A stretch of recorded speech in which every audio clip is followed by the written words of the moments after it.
रे कपि अधम मरण अब चहसी। जय श्री राम। तो मैं नीतू पांडे यूट्यूब चैनल पर सबका स्वागत करती हूँ। इस प्रसंग का वर्णन लंका कांड में मिलता है।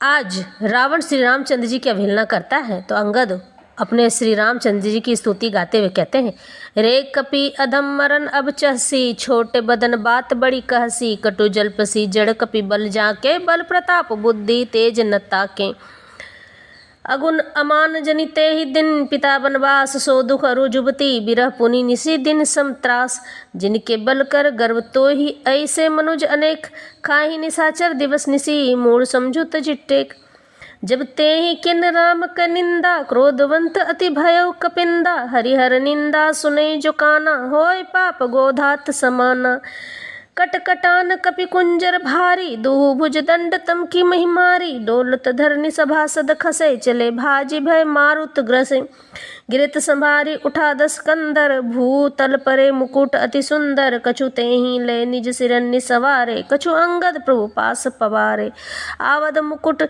देख कपि भागे, दिन ही लूक परन विधि लागे, की रावण करी कोप चलाए, कुलिस चारि आवत अति धाय, ता प्रभु हसीन जनि हृदय डेराहु, लूक न असनि केतु नहीं राहु, एक किरीट दस कंदर केरे, आवत बाली तनय के प्रेरे।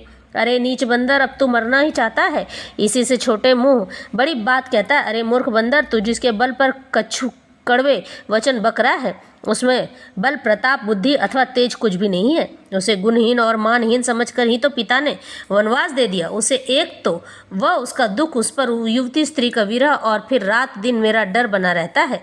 जिनके बल का तुझे गर्व है, ऐसे अनेकों मनुष्यों को तो राक्षस रात दिन खाया करते हैं। अरे मूढ़, जिद छोड़कर समझ विचार कर।